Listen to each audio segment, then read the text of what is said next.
O Senado aprovou no dia de ontem uma emenda constitucional que reforma a nossa estrutura tributária quando o assunto é impostos sobre consumo.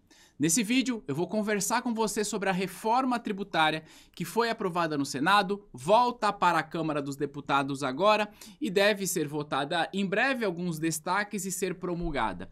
Isso vai mudar completamente a nossa estrutura tributária aqui no Brasil e eu quero conversar com você nesse vídeo. Falar para você da importância dessa reforma, por que ela é positiva e onde ela tende a ser nociva para a nossa economia. Meu nome é Thiago Feitosa e você está no canal da T2 Educação. Aqui eu ajudo você a ser um profissional ou uma profissional de mercado financeiro completo, porque aqui eu ajudo você com as principais certificações que o mercado financeiro tem. Tenho aulas gratuitas aqui que te ajudam, mas além disso, eu faço vídeos como esse, estudos de caso, para você sair da superfície e aprender o mercado financeiro para valer, tá bom? Então, se você é novo ou nova aqui no canal, considere se inscrever e ativar o sininho para não perder nenhum vídeo. Feito a introdução, nós vamos falar sobre reforma tributária. Eu vou ficar aqui embaixo, porque eu quero começar esse assunto, primeiro, equalizando as informações, para que a gente parta da mesma página. Quando a gente fala de impostos, a gente tem basicamente 3 tipos de impostos diferentes. Sim, é verdade que eu poderia colocar um quarto aqui, mas a gente tem o imposto sobre a renda, que eu vou riscar aqui, a gente tem imposto sobre o consumo e a gente tem imposto sobre propriedade. A gente poderia até entrar numa outra discussão sobre imposto de produção, mas vamos nos ater a esses 3, tá? O fato é o seguinte, que esta reforma, tá, que foi aprovada no Senado, ela não nos diz nada a respeito do imposto de renda. Nada tem a ver com o imposto de renda. Não tem a ver com tributação de offshore, nada disso. Embora esteja tramitando uma proposta para isso. O que a gente vai falar hoje é sobre o que o Senado aprovou, que volta para a Câmara, que está relacionado ao imposto sobre o consumo e o imposto sobre propriedade. Essa vai ser a pauta desse vídeo e vamos entender um pouco melhor como isso funciona. Então, eu vou passar aqui um slide só para a gente ficar na mesma página. Quando a gente está falando de imposto sobre consumo, eu destaco estes 5 impostos que a empresa paga e que você, consumidor, nem se dá conta. Então, basicamente, existem 5 impostos que incidem sobre o valor do produto. Mais uma vez, não estou me referindo aqui a imposto de renda, a contribuição social sobre o lucro líquido, nada disso. Isso aqui é um imposto que incide sobre o valor do produto, tem caráter cumulativo e é absolutamente complexo. Então nós temos PIS, COFINS e IPI.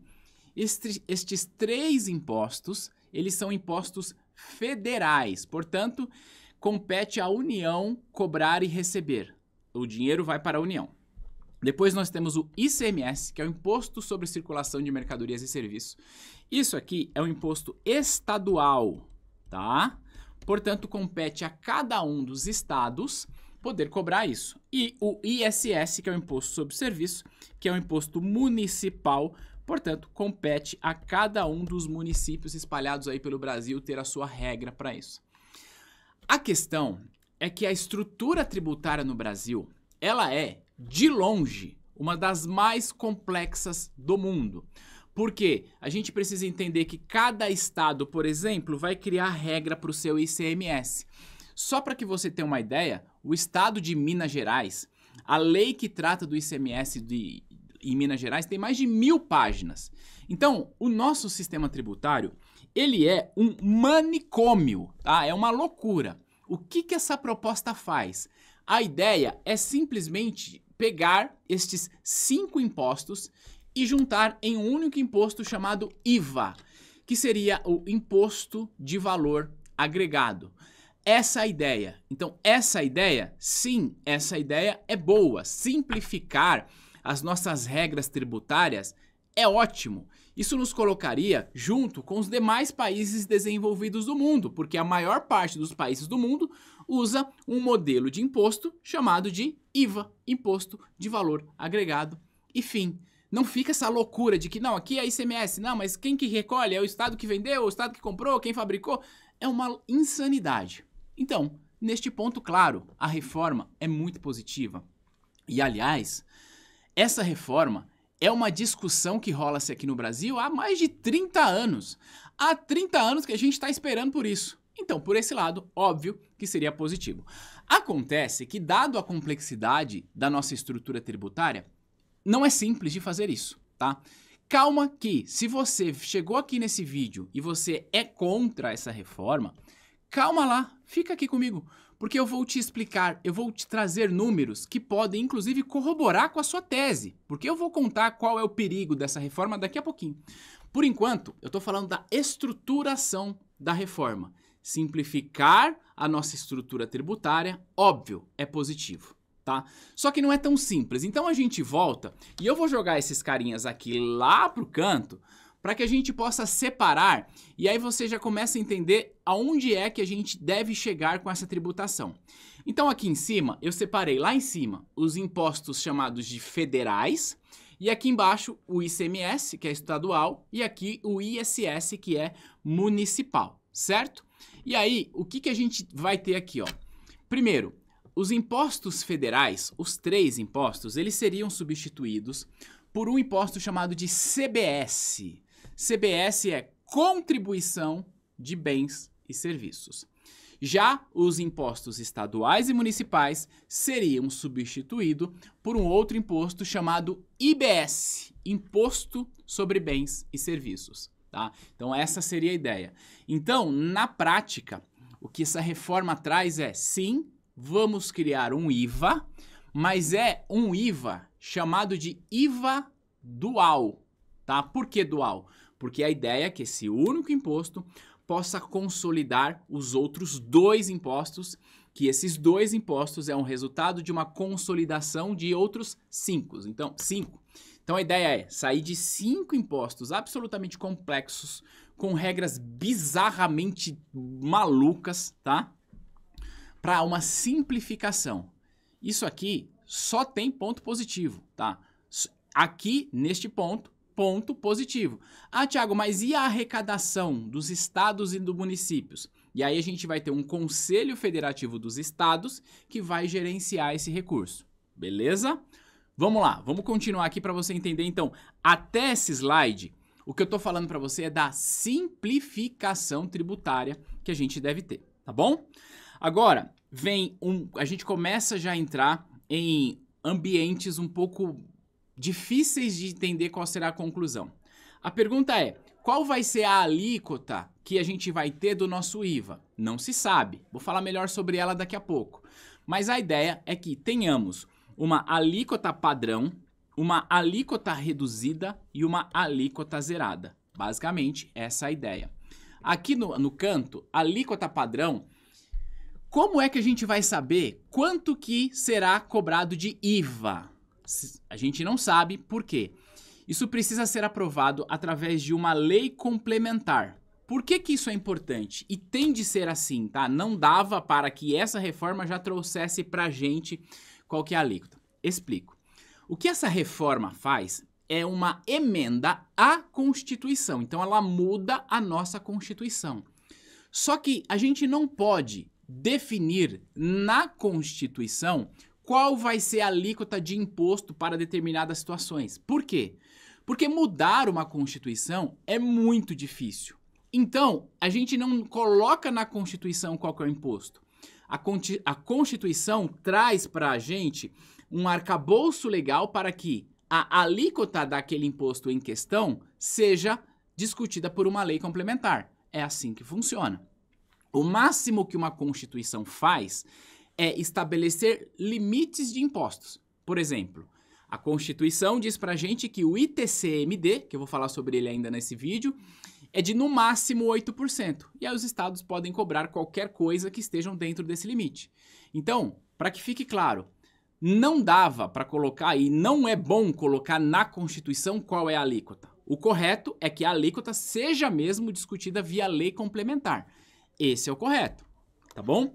Então, qual que é a ideia? A ideia é que o ano que vem seja pautado e votado no Congresso Nacional via lei complementar qual vai ser a alíquota do IVA, que a gente não sabe, mas eu vou trazer aqui para você uma estimativa.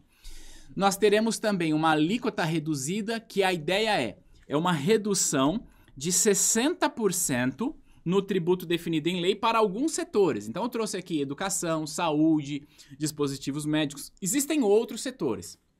Então qual que é a ideia? A ideia é que alguns setores da economia sejam beneficiados com essa redução de 60% do IVA. Então, hipoteticamente, se o nosso IVA for, sei lá, de 20%, tá? O que significa dizer que esse setor aqui da economia vai pagar apenas 40% disso, porque é uma redução de 60%, 4 vezes 2, 8. Então, este setor aqui pagaria 8% de IVA se o nosso IVA for de 20%. Então, essa é a ideia da redução. E teremos também alguns setores da economia que terá alíquota zerada, como, por exemplo, produtos de cesta básica, tem ali alguma regra para medicamento também. Então, em linhas gerais, é isso que a reforma traz, beleza? Agora eu quero falar com você sobre uma evolução no tempo de tudo que está sendo discutido, até porque é importante a gente ter alguns parâmetros, tá? Olha só, você pode ser contra essa reforma, você pode achar que essa reforma é muito ruim. Eu, inclusive, nesse vídeo vou trazer um problema dessa reforma, tá? Mas, apesar disso, é legal que você tenha o argumento certo. O que eu quero dizer com isso? Essa reforma, ela vai provocar alguma mudança na arrecadação deste governo atual? Provavelmente não. Essa reforma não deve mudar em nada a arrecadação desse governo, nem para mais nem para menos. Por quê? Porque existe uma fase de transição. E é isso que eu quero falar com você agora. Então tá aqui, ó, próximo slide que eu preparei. Como é que vai ser desenhado isso aqui?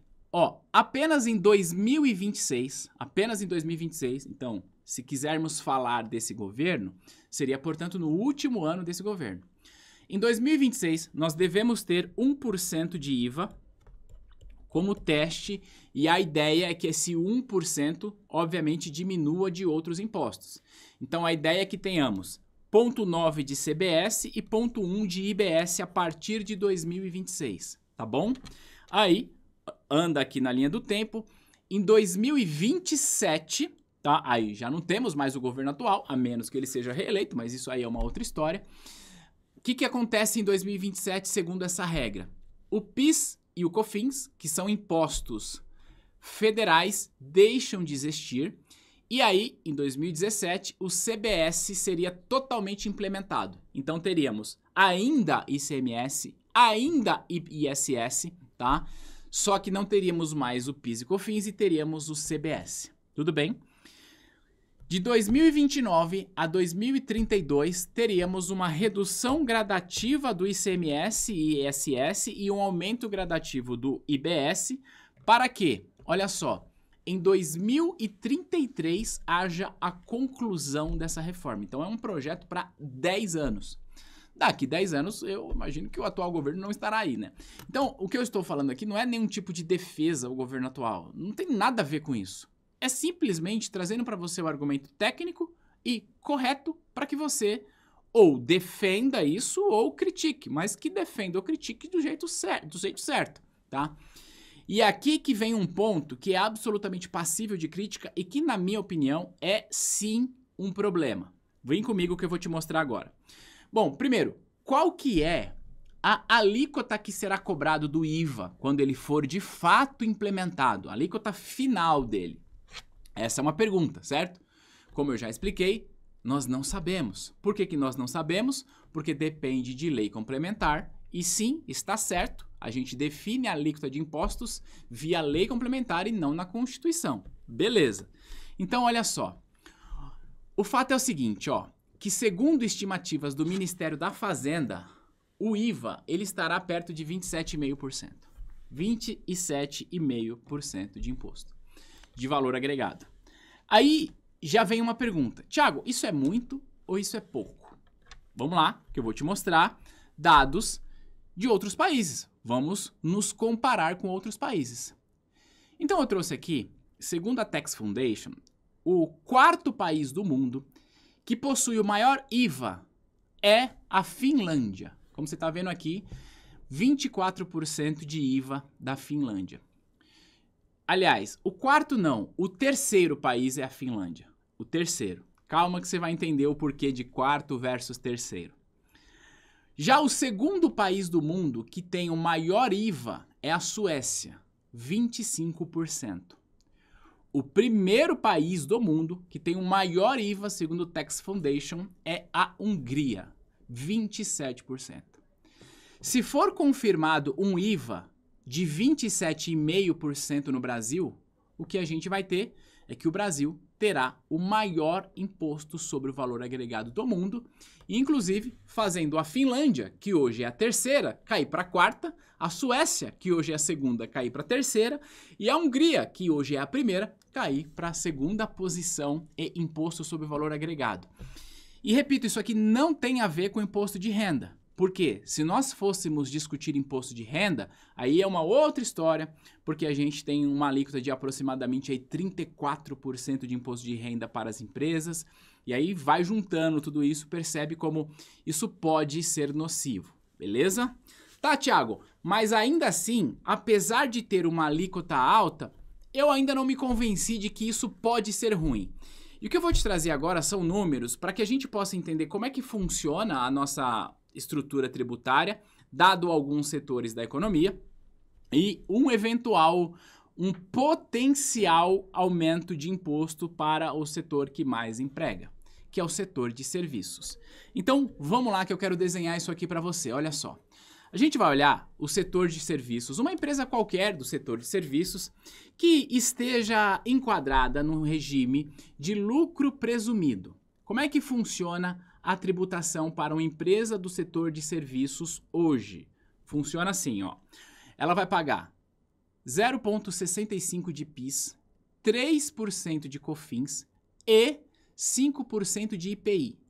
Essa é a regra. IPI não, ISS. A verdade é que aqui não é IPI, tá? Aqui é ISS.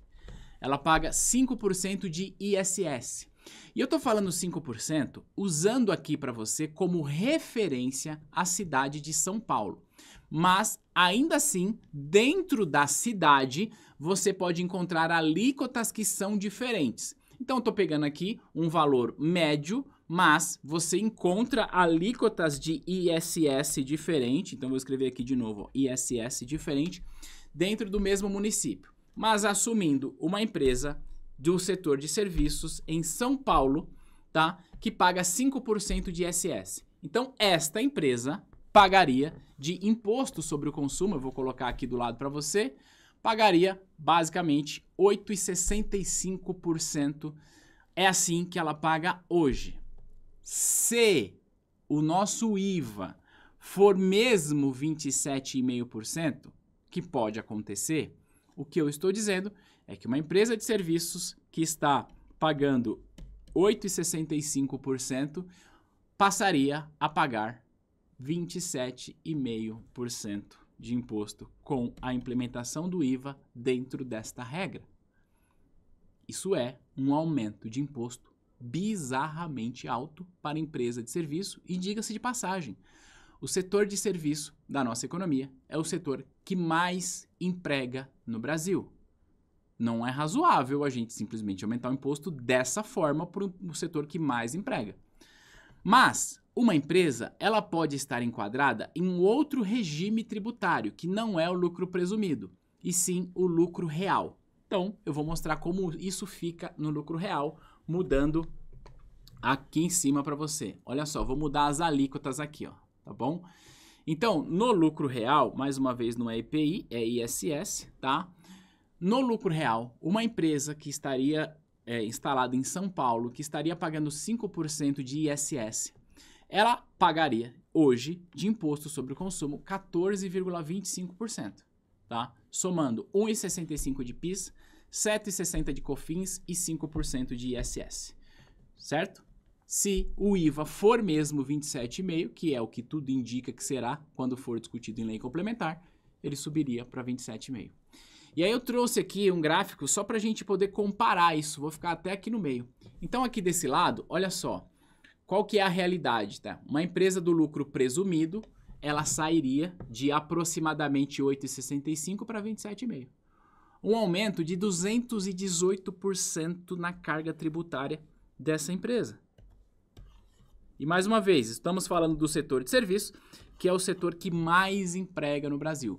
E claro, essa alíquota que você está vendo de 8,65 aqui, ela pode variar de cidade para cidade, de segmento para segmento dentro do setor de serviços. Tudo isso é importante a gente destacar. Eu estou tendo como referência um ISS de 5%, tá bom? Uma empresa que hoje está enquadrada no lucro real, usando como referência o ISS de 5%, ela sairia de 14,25% para 27,5%. O que significa um aumento de 93% na carga tributária de uma empresa do setor de serviços. Esse é, portanto, o principal ponto que nos chama a atenção dentro dessa reforma. E mais uma vez, essa minha discussão com você aqui, claro que é uma discussão absolutamente técnica. Como eu disse, é razoável que a alíquota do IVA seja definido não na Constituição, mas através de lei complementar. Isso é absolutamente razoável, isso é absolutamente esperado.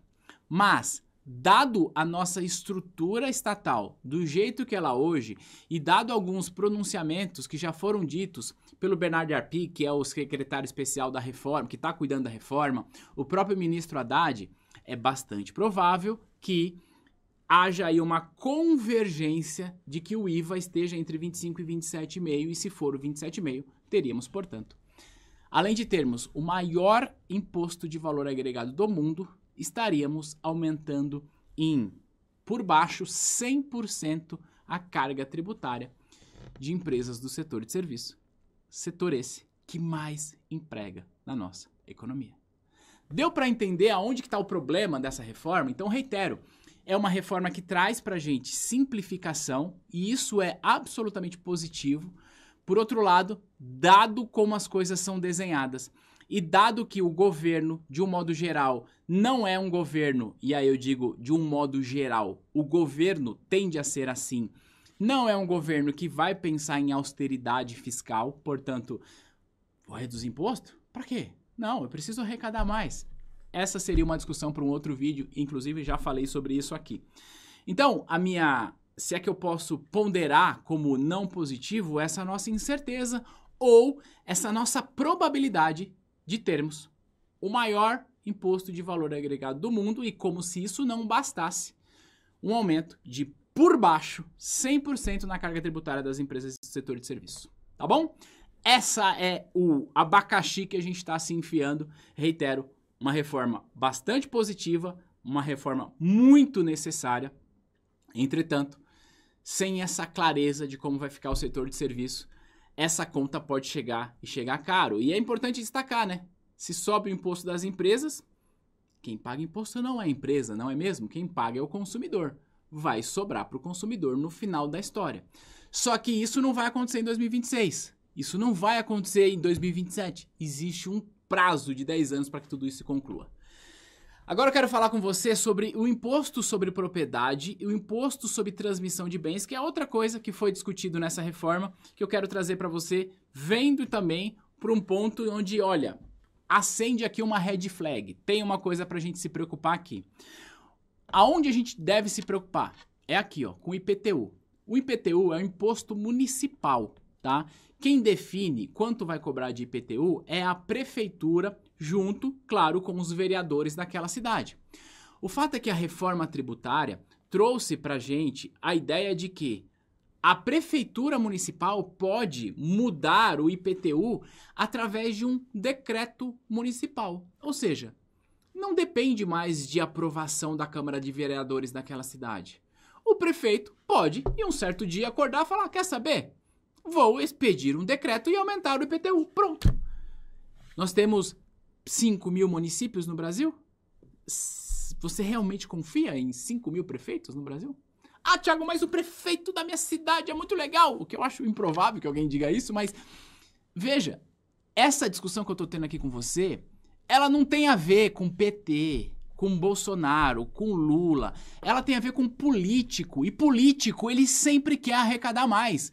Político, ele sempre vai querer cobrar mais. Ponto.